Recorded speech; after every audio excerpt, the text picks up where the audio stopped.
Alors, je vais vous présenter ici la méthodologie pour construire un ensemble emboîté, une classification emboîtée.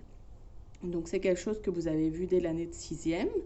Donc ici, je reprends l'exemple justement vu avec mes 6e sur une collection d'êtres vivants qui vivent dans le sous-bois et on se propose de les classer en fonction donc des caractères ou attributs qu'ils possèdent. Donc, en début de séance, un tableau de caractères a été complété. Les croix indiquent les caractères présents chez les êtres vivants. Et à partir de ce tableau, on peut construire l'ensemble emboîté avec les boîtes ici. Donc, la stratégie, c'est toujours de commencer par le caractère qui est présent chez tous les êtres vivants. Ici, on regarde dans le tableau. Ils ont tous des yeux et une bouche. Donc, on va placer dans la grande boîte le caractère yeux et bouche. Et puisqu'ils ont tous ce caractère, on peut tous les placer. Le mulot, le capricorne, la taupe, l'araignée, l'escargot, le colombo, la tique, le rossignol, la fourmi et la scolopendre dans cette grande boîte. On poursuit ensuite en regardant, après les yeux et la bouche, quel est le caractère présent chez le plus grand nombre d'êtres vivants.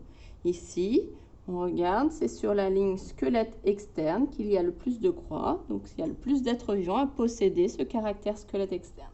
Donc, je vais prendre une nouvelle boîte. Et puisque ceux qui ont un squelette externe ont des yeux et une bouche, cette boîte, je vais l'inclure à l'intérieur.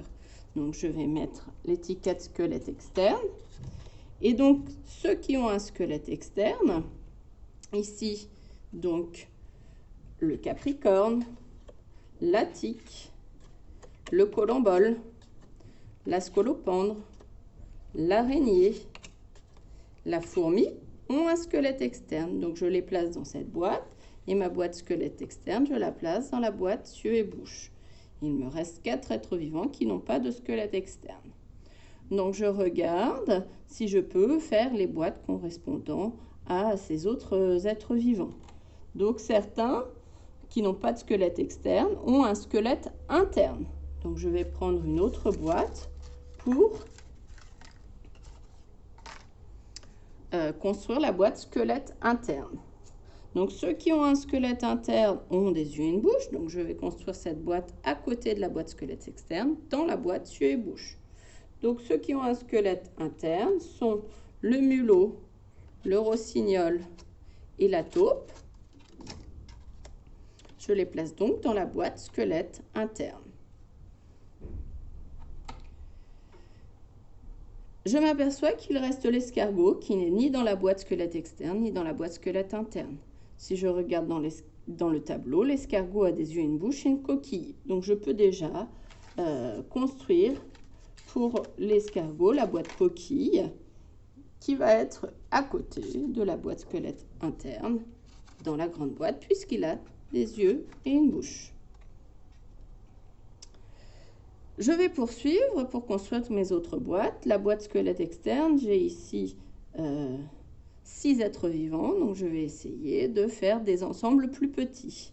Donc parmi ceux qui ont un squelette externe, certains ont 6 pattes. Je vais donc construire la boîte 6 pattes à l'intérieur de la boîte squelette externe. Donc, ceux qui ont 6 pattes, c'est le capricorne, la fourmi et le colombole. Donc, je place la boîte 6 pattes à l'intérieur de la boîte squelette externe.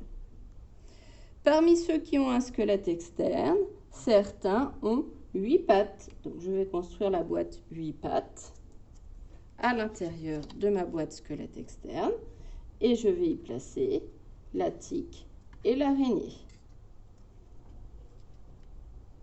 Il me reste la scolopendre. Je m'aperçois dans mon tableau que la scolopendre, elle, a de nombreuses pattes. Donc, je vais construire la boîte nombreuses pattes à l'intérieur de la boîte squelette externe, ici. Il me reste les boîtes poils et plumes à construire.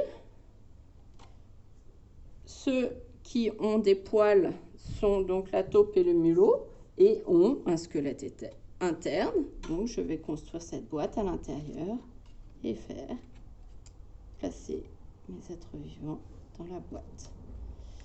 Il me reste le rossignol. Le rossignol a des plumes. Il a un squelette interne, donc je place la boîte plume dans la boîte squelette interne. C'est ainsi que l'on construit donc un ensemble emboîté.